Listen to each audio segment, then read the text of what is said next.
ኢራን አደገኛ የተባለውን ሚሳኤል ወደ እስራኤል እያዘነበችው ነው። አስፈሪው የዓለም ጦርነት ሊጀመር ይመስላል። ኢራን የአጸፋ እርምጃዋን በእስራኤል ላይ ጀምራለች። ይህ ኢራን እስካሁን ካደረገችው የተቀናጀ ጥቃት ትልቁ ነው እየተባለ ነው። በክልሉ ውስጥ የአየር መከላከያ ስርዓቶች ሙሉ በሙሉ ንቁ መሆናቸው ተነግሯል።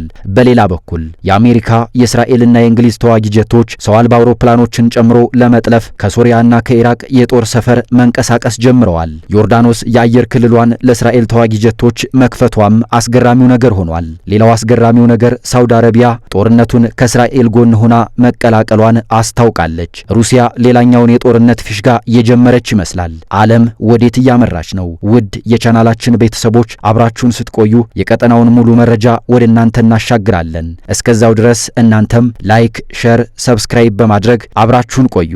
የኢራን አብዮታዊ ጥበቃ አዛዥ ትናንት ሌሊት 8 ሰዓት በእስራኤል መገደላቸው ይታወቃል። ኢራን በበኩሏ አደገኛ የተባለውን ሚሳኤልና በመቶ የሚቆጠሩ ድሮኖችን ወደ እስራኤል አየር ክልል ልካለች። ይህ ሁሉ የሆነው በትናንትናው ዕለት በወታደራዊና በኒውክሌር ቦታዎች ላይ ያነጣጠረ እስራኤል በኢራን ላይ ጥቃት በመፈጸሟ ነው። በዚህ ጥቃት የኢራን ምርጥ እስላማዊ አብዮታዊ የጥበቃ ጓድ IRGC አዛዥ ሜጀር ጀነራል ሁሴን ሳላሚ አርብ ዕለት በቴህራን ላይ በተፈጸመው ጥቃት መገደላቸውን የሀገር ውስጥ ዜና ወኪሎች ዘግበዋል። የእስራኤል አየር ኃይል በናታንዝ በሚገኘው የሚሳኤል ማበልጸጊያ ተቋምን ጨምሮ በኢራን የኒውክሌርና ወታደራዊ ኢላማዎች ላይ በደርዘኖች የሚቆጠሩ ጥቃቶችን አድርጓል። ጠቅላይ ሚኒስትር ቤንጃሚን ኔታንያሁ እንዳሉት እርምጃው ኢራን የኒውክሌር ጦር መሳሪያ እንዳታገኝ ለማድረግ የታለመ ነው ብለዋል። ተጎጂዎቹ የኢራን ጦር ኃይሎች ምክትል ዋና አዛዥ ሜጀር ጀነራል ጎላም አሊ ራሺድ ከኒውክሌር ሳይንቲስቶች መሐመድ ማህዲን ጨምሮ ሌሎችም ይገኙበታል እየተባለ ነው። የኢራን ባለስልጣናት ስለደረሰው ጉዳት የሰጠው መግለጫ የለም።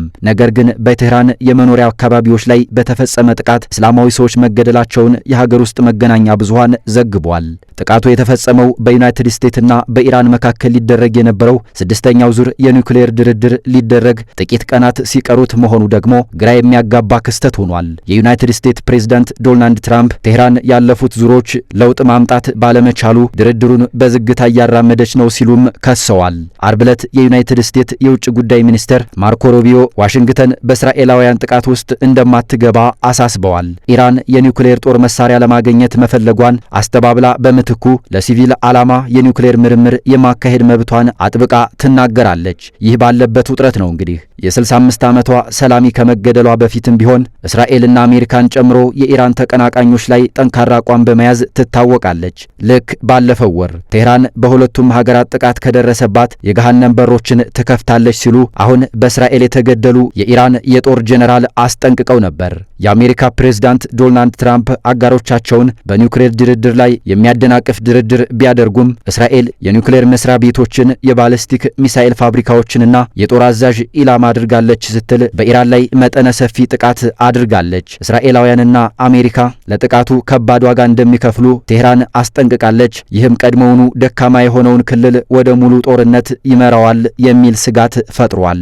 እስራኤል ባደረገችው ጥቃት የሀገሪቱ የጦር ኃይሎችና ዋና ኢታማጆር ሹም መሐመድ ባህሪ፣ የኢራን ጦር ኃይሎች ምክትል አዛዥ ጎላሚ ረሻድና በርካታ የኒውክሌር ሳይንቲስቶች ተገድለዋል። ከጥቃቱ አንድ ቀን ቀደም ብሎ ሳላሚ ኢራን ለማንኛውም ሁኔታ ሙሉ በሙሉ ዝግጁ መሆኗን ተናግረው ነበር። ጠላት ኢራንን በእስራኤል ከበባ ስር ያሉትን መከላከያ የሌላቸውን ፍልስጤማውያንን እንደሚዋጉ ሁሉ ኢራንን ሊዋጋ ይችላሉ ብሎ ያስባል ብለዋል። ሳላሚ በ1980 በኢራንና ኢራቅ ጦርነት ወቅት አብዮታዊ ጥበቃዎችን ኃይል የሆነውን የኢራን ጦር ቅርንጫፍ ተቀላቀለና በ2009 ምክትል አዛዥ ከዚያም ከ10 ዓመታት በኋላ አዛዥ ሆነ። ከ2000ዎቹ ጀምሮ በኢራን የኒውክሌርና ወታደራዊ ፕሮግራሞች ውስጥ በመሳተፍ በተባበሩት መንግስታት የጸጥታው ምክር ቤትና በአሜሪካ ማዕቀብ ተጥሎበት ነበር። ሳላሚ የኢራንን ወታደራዊ አቅም በመኩራራት በአንድ ወቅት ሀገሪቷ የዓለም ሀያል ለመሆን በቋፍ ላይ መሆኗን ተናግረው ነበር።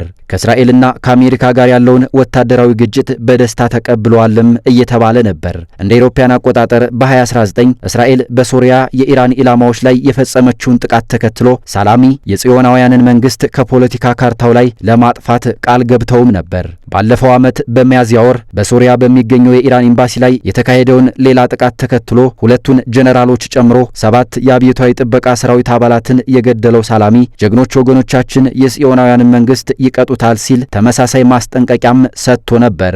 ኢራንና እስራኤል እንደ አውሮፓውያን አቆጣጠር አቆጣጠር በ1979 በኢራን አብዮት እስከደረሰበት ጊዜ ድረስ አጋር ነበሩ።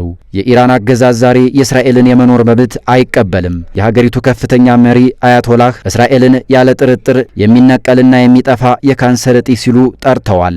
እስራኤል የቴህራን ንግግር ኢራንን የህልውና ስጋት ያደርጋታል ብላለች። እስራኤልና አጋሮቿ ኢራን በቀጠናው እየተከማቸ ያለውን የውክልና ኃይል ተችተዋል። ከ190 ሺህ በላይ ንቁ ሰራተኞች ያሉትና በራሱ የምድር ኃይልና የአየር ኃይል የሚኩራራ አብዮታዊ ጥበቃ ከሀገሪቱ ሀያላንና በጣም ከሚፈሩ ወታደራዊና የፖለቲካ ቡድኖች አንዱ ነው። የኢራን ጦር የሀገሪቱን ግዛት ሲጠብቅ አብዮታዊ ጠበቃዎች የተቋቋመው አገዛዙን ራሱን ለመጠበቅ ነው ሲባልም ነበር። ቡድኑ በቀጥታ ለጠቅላይ መሪ እንደሚቀርብ፣ ኃይሉ በሌሎች ተቋማት በቀላሉ አይመረመርም ይሉታል።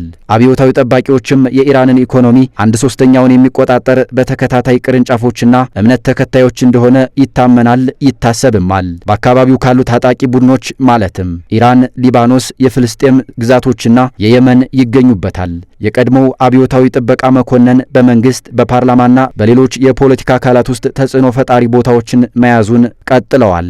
ኢራን ሰፊ ዝግጅት እያደረገችበት ባለው ወቅት በትናንትናው ዕለት ከሌሊቱ 8 ሰዓት አካባቢ ያልተጠበቀ ዱብዳ የሆነባትን ቅጣት ከእስራኤል አግኝታለች። ኢራን በላከቻቸው 100 ሰው አልባ አውሮፕላኖች ብቻ አጸፋው ይበቃኛል ብላ ታስባለች ወይስ ጦርነቱ በግልጽ ይጀምራል የሚለውን የምንመለከተው ይሆናል። ይህ ሁሉ ባለበት ደግሞ ሩሲያ ሌላ ጦርነት እያዘጋጀች ሲሆን የዓለም ሕዝብ ጭንቀት የሆነው ሁሉ ሶስተኛው የዓለም ጦርነት ሊጀመር ይሆን የሚለውን ጊዜ እስኪፈታው ድረስ የምንመለከተው ይሆናል። ቻናላችንን ላይክ፣ ሼር፣ ሰብስክራይብ ማድረጋችሁ እንዳትረሱ እያልን የዛሬውን በዚሁ አበቃን። ሰላም።